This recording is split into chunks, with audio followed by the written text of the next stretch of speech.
لیکن میں کسی ایک لمحے کی بات نہیں کر رہا، کسی ایک حکومت وقت کی بات نہیں کر رہا، میں ایک مجموعی صورتحال جو 75 سال کی ہے وہ آپ کے سامنے رکھ رہا ہوں کہ مجھ سمیت یا ہماری حکومتوں سمیت، چاہے وہ سیاسی حکومتیں تھیں یا ملٹری ڈکٹیٹرشپ تھی، اور آپ وہ ان معاشرے کے اس طبقے سے آپ کا تعلق ہے جنہوں نے کئی ادوار دیکھے، نبھائے، اور کسی نے بہت اچھا کام کیا، کسی نے اپنا وقت گزارا، تو آپ سے بہتر اس 75 سال کی تاریخ کو کوئی نہیں جانتا کہ کس طرح ہم نے منہج القوم مجھ سمیت ہم نے اپنے وسائل برباد کیے، اپنا وقت برباد کیا،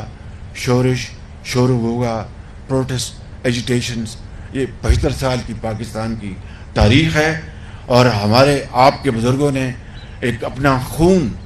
کا نذرانہ دے کر پاکستان حاصل کیا، اور 16 دسمبر کو وہ پاکستان قائد کا دولخت ہو گیا۔ آج بنگلہ دیش کہاں پر ہے، ہم کہاں پر ہیں؟